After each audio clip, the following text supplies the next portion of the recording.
Well, hey everybody. I forgot to put on my microphone. My name is Jackson Mummy. For those of you that don't know me, glad to have you with us, and welcome to Celebration Bar Review.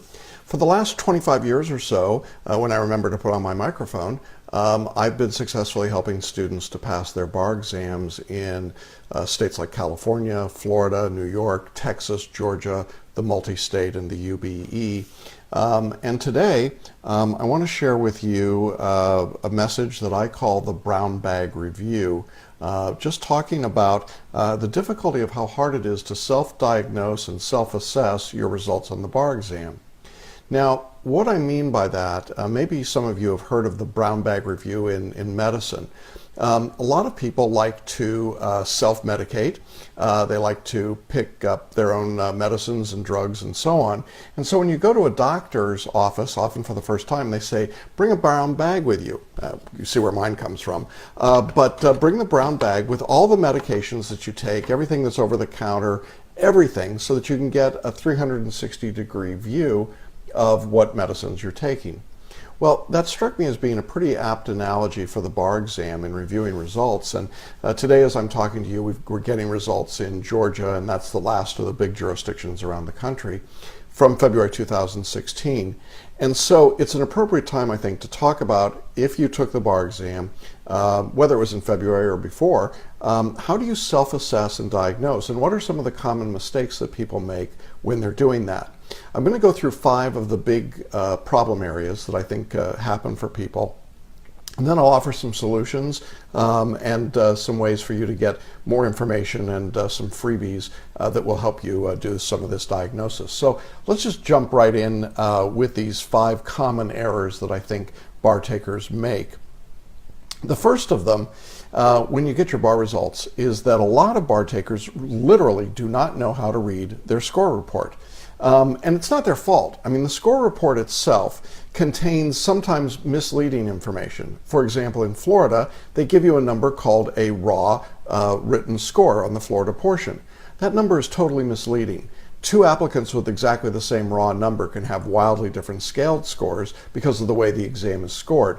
And so there's a lot of information that's on that score sheet that's totally misleading, that sends you down the rabbit hole towards the wrong stuff. There are also, on the score reports, often too much information. There's too much information that you don't need. It's details that really don't help you. It's information that you simply don't know how to process. Some score reports, some jurisdictions, on the other hand, send you a very nice letter of condolence saying you didn't pass, too bad. And it's like, okay, well, that doesn't really help me a whole lot. What am I supposed to do with that? And so you have not enough information on your score report. Another of the problems is that you have no sense of relative performance. Oftentimes in the score sheets, you don't know how you did compared to other people. You don't know how you did compared to other bar takers in a similar situation to yours. You don't know how you did versus other bar takers on a particular part of the exam. And so if you don't know how to read the score report, if you don't have the bigger picture of what's going on, it's very difficult to know what you did. I mean, you know you passed or failed, but you really don't know why and you don't know how. And so oftentimes what happens is that people get these score reports and they just kind of glaze over. They only see that they failed, and then they lose any information that might have been available to them and don't do anything with it. It just sort of sits there or goes put into a file, never to be opened again. I think if you don't know how to read the score report, that's a serious problem, and you want to make sure that you're getting some advice and some consultation about how to do that, talking with someone who's actually qualified and competent to read it and interpret it with you.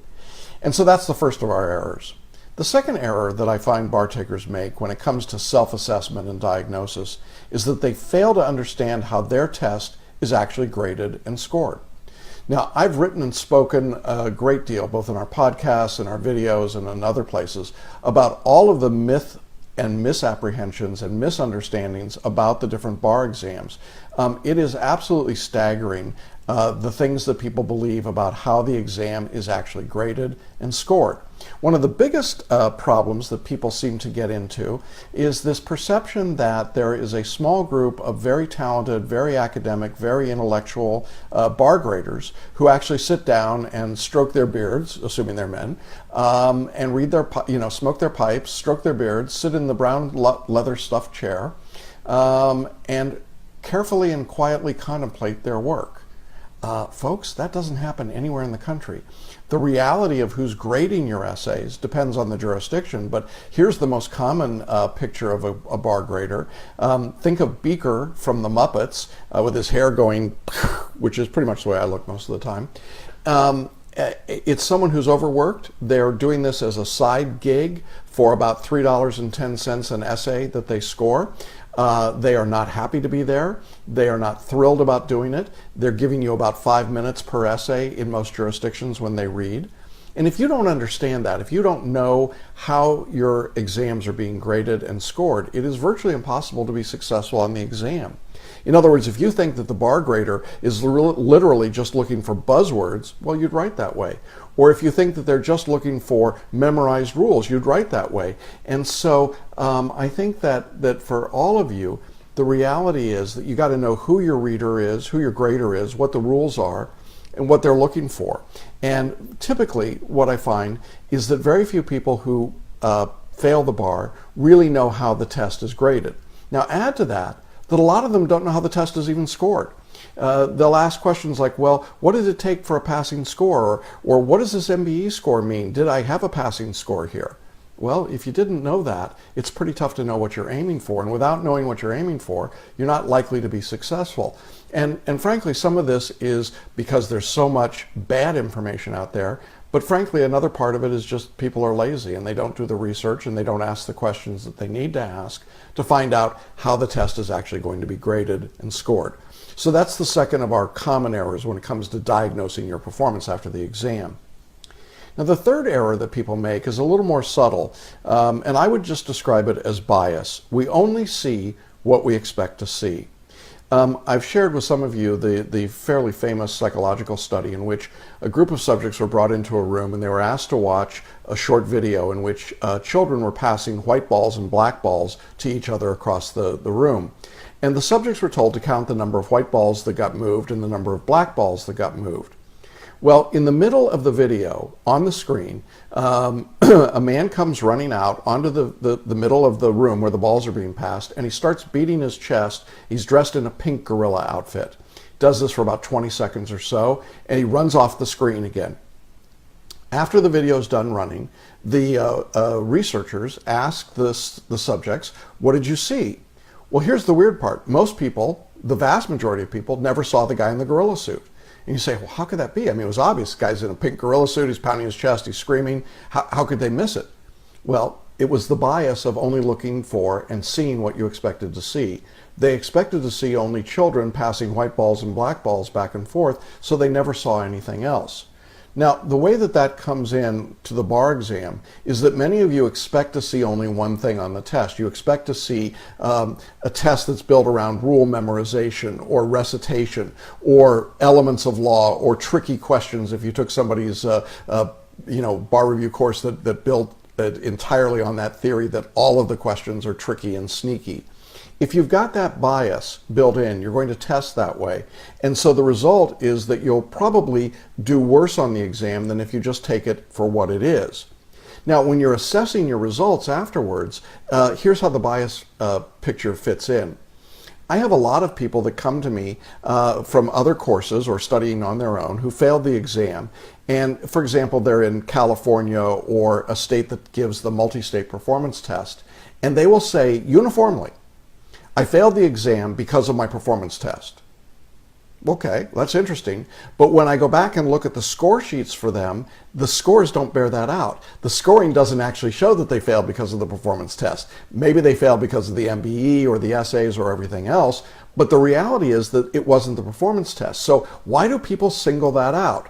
Well, because it's different, it's big, it feels tough. There's a bias to believe it's going to be a hard part of the test. And if you're biased that way, then when you go back to review and assess, that's what you're seen on the score sheet. And so you need, again, our brown bag. You need to do the full review with somebody that knows what to be looking for on the test and on the results, so that you don't jump in and get involved in the error of bias. So that's our third of the common errors. Our fourth error, oh, this one is tough. A lot of people just simply are stubborn.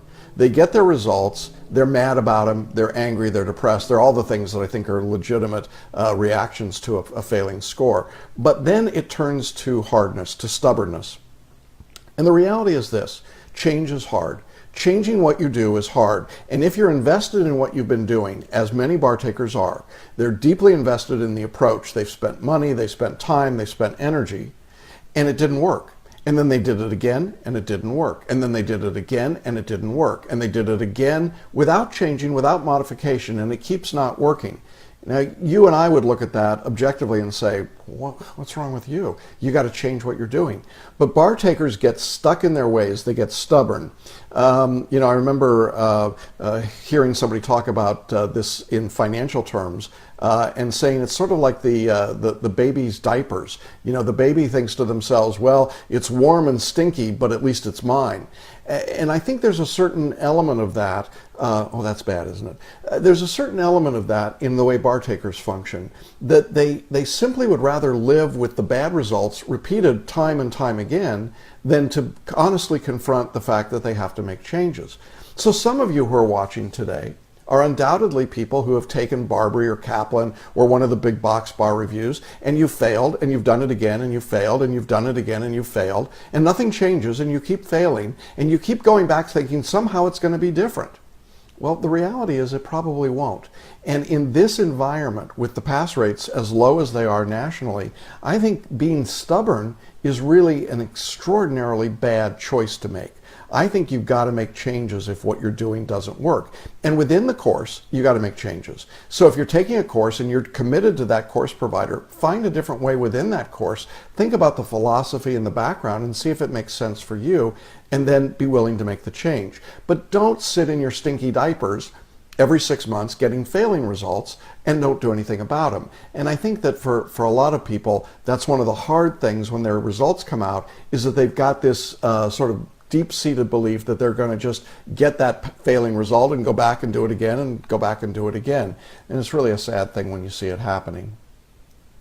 Well, the fifth common error that I see when people are trying to assess their own results is that they tend to get overwhelmed with bad advice. Oh, I don't even know where to start with this. There is so much bad advice out there about the bar exam right now. And I mean, I have a lot of respect for all the blogs, and, I read them all, and I understand, that the folks at Above the Law and some of these other places, they're very witty and they're very bright and they're very talented and they went to good law schools and they all passed the bar exam, as they'll tell you over and over and over again. But you know what? They don't know much about the bar. And I'm not singling out Above the Law. They're not the worst offenders. But the reality is that there's a lot of really horrible advice about how to study for the bar exam out there. And you don't have to search very hard to find it. I mean, go to YouTube, go to any social media, talk to your peers, talk to your old boss, and by old I mean old in age, and say, what did you do to study and pass the bar? You will get some of the most insanely ridiculous advice that you could possibly imagine. I mean, I hear from students all the time who come to me with these ideas and things that they've seen and heard, and my eyes just glaze over. It's like, how could you be so crazy?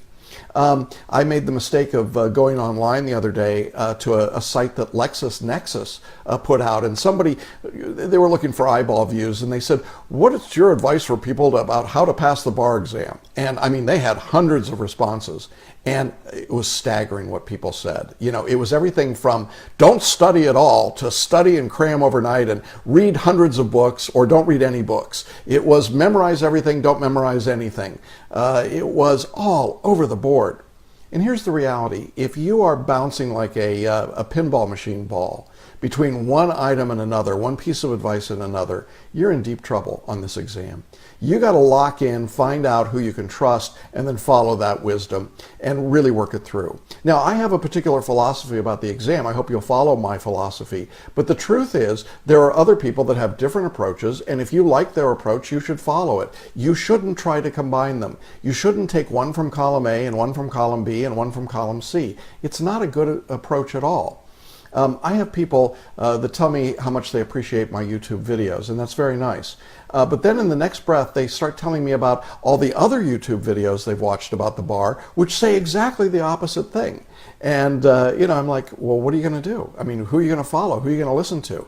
I don't know, but as long as you're trying to do it what everyone says, you'll have no chances at success at all. And so if you failed the bar and you're trying to self-assess and diagnose your results, don't look to the internet. Okay, it is not the place to get that information. It might be a place to get information about how the test is scored and graded and so on, but it is not the place to get advice about how to pass. And I say that as somebody who's got hundreds of thousands of YouTube views and thousands of followers on Facebook and Twitter. I love all that. It's great. But the reality is, at the end of the day, you got to find one voice, one person, follow it, and stay with it. And if you don't do that, I think you've got a big problem on your hands. Well, those are the 5 errors that I see when we talk about how to look at your exam. But I also want to give you a couple of solutions. And I've sort of referred to them, or at least given you a sense of them as we've been talking. But I've got 4 solutions that I think are worth considering. The first is, I think you ought to talk to somebody who's actually got experience and knowledge about the bar exam. Look, there are people with experience and knowledge about all sorts of things, some of which overlap a little bit about the bar exam, but it is not their primary interest and function. That is to say, there are people that practice law, there are people that took a bar exam, there are people that have been to law school, there are people that teach in law schools. That does not mean that they are experienced and knowledgeable about the bar exam. Really and truly, talk to somebody who knows about the test. If you're not doing that, you got very little chance. It's like taking my brown bag of medicines and walking over to my Starbucks store and saying, look, I know you guys deal with caffeine. That's one of the medicines in here. Could you tell me about my overall health? Well, of course they can't. It's not the thing that they do. And I think that's the point, is that you've got to go to somebody that's expert to get some advice and to get some help. I think the second solution I would suggest is that you need to work towards getting a clear-eyed view of your problem. That is, to take away the filters of bias, to take away the misinformation or lack of information, and get a 360-degree picture of what's happening. You need to look at everything that's going on with your bar-taking process. How you study, what the philosophy is, how much time you put in, what work you're doing, what else is going on in your life, what your beliefs are around the exam, what your backgrounds and skills might be, what your strengths are, what your weaknesses are. You need to do that 360-degree assessment of yourself. And if you're not doing that, the truth is that that part that you're not willing to confront may very well be the part that's keeping you from being successful. And I know that's hard to do, and I know it's hard to do on your own, but I want to invite you to at least begin that process by starting to list what your strengths are and where you need to continue to work to improve. I think at least doing that begins to give you a clearer view of the problems that you face. Now, the third solution I would offer to you is a freebie. I'd love to be able to talk with you about your exam scores. All I ask is that you send me your score sheet and you schedule a free consultation with me. And I'm going to put a link on here for Facebook Live, and we'll put it in our show notes for the podcast, where you can set up that free consultation. You'll be talking with me. I've got 25 years of experience. I've helped literally thousands of people pass their bar exams all over the country, coming from all walks of life, all backgrounds, whether they were first-time takers or they had failed the bar 19 times before they came to me and then passed. And we've got that track record going on. I'd like to talk with you about your bar and your results. And so I invite you to set up a consultation. I'll give you that clear view of what's going on, and I'll help explain the scoring in your exam and your jurisdiction for you. And then the fourth solution I've got is that if any of this is interesting to you, if I've piqued your interest at least a little, I want to invite you to join me on Thursday for a free live masterclass. It's called How to Make the Next Bar Exam Your Last Bar Exam. And in this masterclass, I will show you more about the myths that keep people from being successful and the steps that they need to take to be successful and to pass the bar exam. There are 4 steps that you need to take, and we'll lay those out for you. We'll show you how they fit together, what you need to do, the order and when and how and why, and we'll do it in 90 minutes, and it's totally free.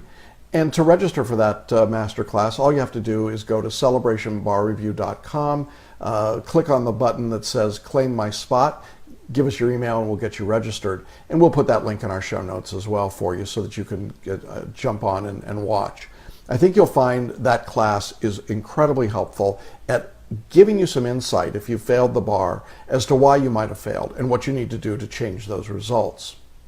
Well, I hope that this has been helpful for you. I love doing these Facebook Live videos, and I'm glad to be able to share this information. I just want to encourage those of you that have failed the exam, wherever you are and whatever exam it was. Don't give up. Don't give up hope. The fact that you're watching me today is probably an indication that you've not yet given up, and that's good news. But I do want you to know that you've really got to do things differently, and you've got to take a different approach to it. Take that brown bag review and look at everything that's going on, not just a little bit, not just one segment, and I think you'll get a very different result. Well, that's it for today. I'll see you soon, and thanks for joining me here.